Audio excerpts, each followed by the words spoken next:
Chers petits amis, je vais vous raconter l'histoire intitulée Mon petit âne, tirée du dessin animé de Walt Disney.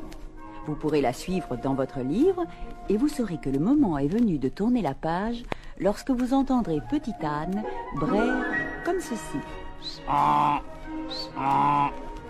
Et maintenant, commençons. Cette histoire se passe il y a longtemps, très longtemps.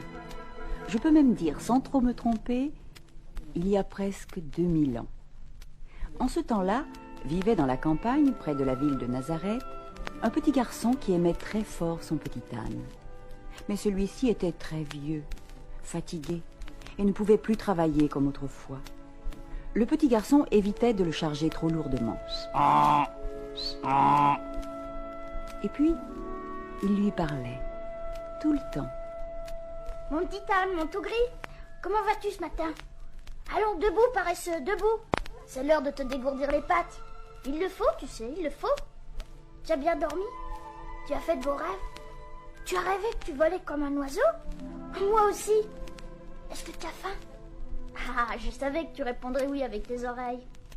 Le petit garçon parlait toujours ainsi. Le petit garçon parlait toujours avant de partir travailler dans les champs, car il aidait son père et cultivait la terre autour de son village. Mais ce matin-là, le père vint interrompre la récréation. Dépêche-toi, mon fils. Le travail n'attend pas. Oui, oui, j'arrive, père. Les ânes sont-ils harnachés? Ils sont prêts. Oh, et toi, tu peux pas manger plus vite. Tu n'as qu'à avaler ton foin tout rond. Tu sais au moins qu'il a un appétit d'ogre.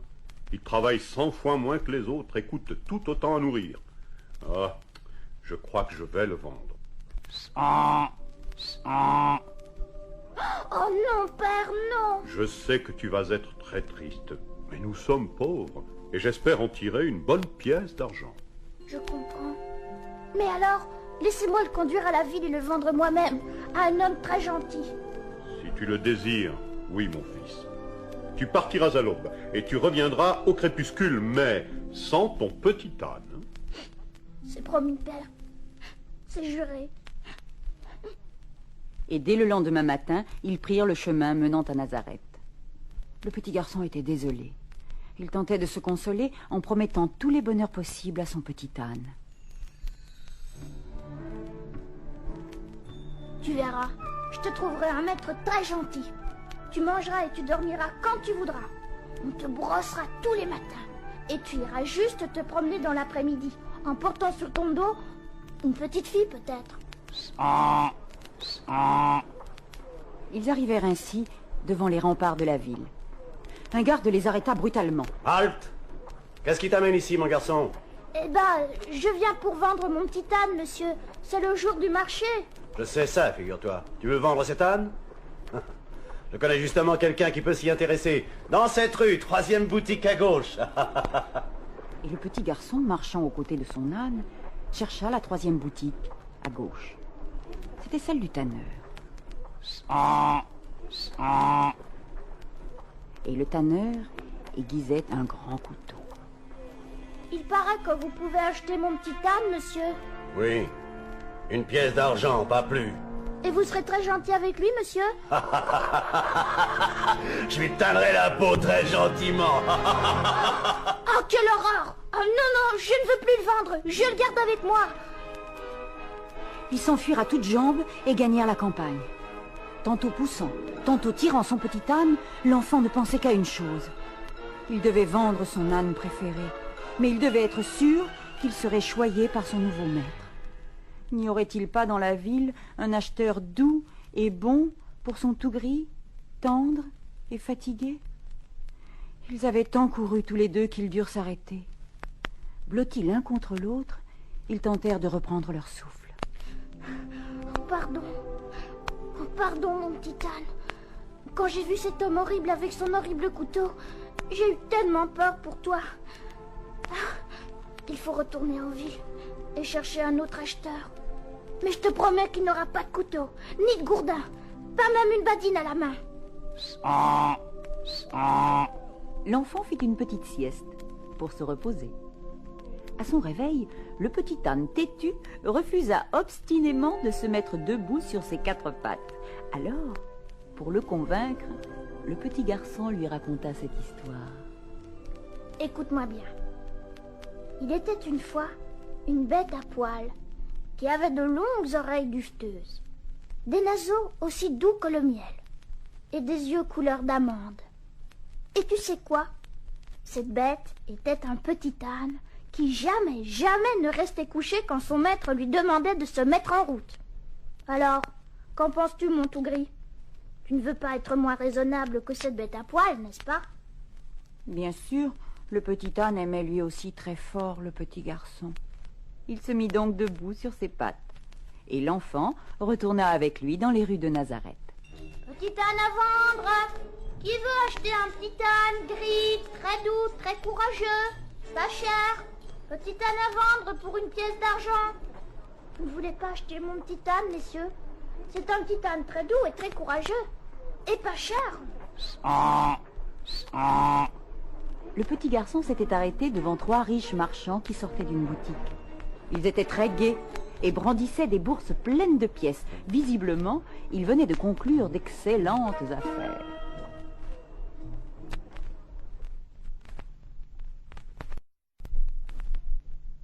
Mais ils ne voulurent pas du petit âne. Bien trop petit, bien trop maigre, Bien trop gris.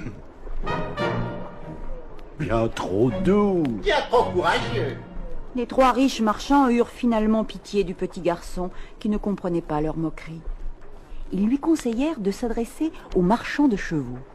Lui seul, sur la grande place du marché, pouvait s'intéresser au petit âne. Et qui sait, l'acheter peut-être.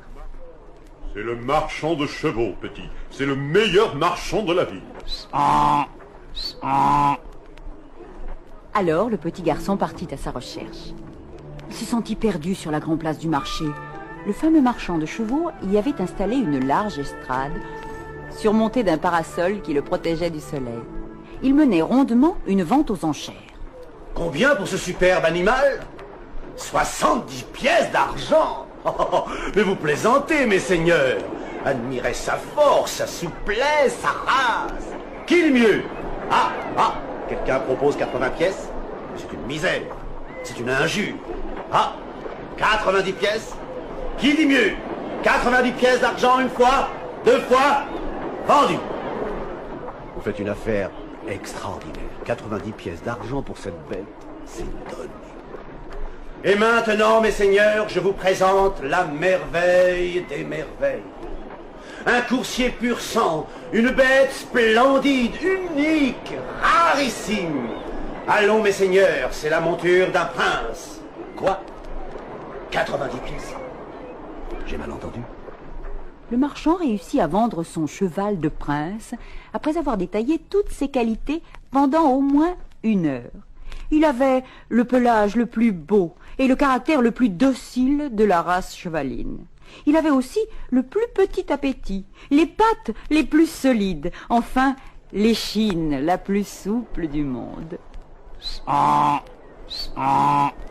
Soudain, le marchand aperçut sur l'estrade, près de lui, le petit garçon et son âne. Mais qu'est-ce que c'est que ça? Mon petit âne, monsieur, et il est à vendre. Et toi, tu es à vendre aussi? Je ne comprends pas, monsieur. Tu fais l'âne pour avoir du son. Je ne veux pas cet animal ridicule sur mon estrade. On ne vend que des chevaux ici. Mais mon âne est digne de l'écurie d'un roi. Admirez, mes seigneurs, cette distinction, ce pelage, ces oreilles, cette queue en panache. Une monture royale, ça. Ne vous moquez pas de lui, je vous le défends. Le petit garçon, furieux et humilié, tenta de faire descendre son âne de l'estrade. Allons, viens, mon tout gris, viens. On ne veut pas de nous ici. Mais les railleries du marchand chatouillaient désagréablement les oreilles du petit âne. C'est un méchant homme qui ne se méfie pas de mon coup de pied, pensait-il. Et paf, d'une seule ruade, il l'envoya par-dessus l'estrade rouler dans la poussière. Dans la bousculade générale qui s'ensuivit, le petit garçon et son âne se sauvèrent à travers les rues de la ville. Ils errèrent longtemps, au hasard, cherchant un refuge. Ils s'arrêtèrent enfin, épuisés, sur une petite place sombre et déserte. Tu étais formidable, mon tout gris. Mais la nuit tombe.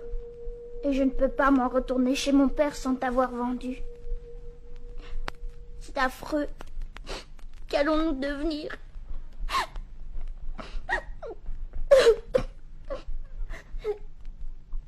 Soudain, un homme sortit de l'ombre et s'arrêta devant eux. Il était pauvre, il était charpentier. Il se nommait Joseph. Il avait entendu le petit garçon sangloter dans la nuit. Dis-moi, mon petit, cet âne est-il à vendre? J'en cherche un, doux et tendre, pour conduire ma femme Marie à Bethléem. Il est celui que vous cherchez, monsieur. Malheureusement, je n'ai qu'une pièce d'argent pour te l'acheter.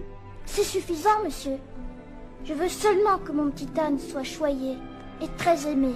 Ton petit âne le sera, je te le jure. Tiens, prends cette pièce. Merci, monsieur. Adieu, mon grisou. Sois bien obéissant. Et ne m'oublie pas. Grands ou petits, il faut s'aider dans cette vie si l'on veut être aimé. Nous avons tous un rôle à remplir, autant le faire avec le sourire. Petit âne, n'aie pas de chagrin. Quelqu'un sur terre ne veut que ton bien. Oui, tu trouveras le bonheur un jour, car chacun ici-bas reçoit sa part d'amour. Longtemps, le petit garçon regarda Joseph, Marie et son petit âne s'éloigner sur la route de Bethléem. Il ignorait encore que petit âne entrait pour toujours dans la légende.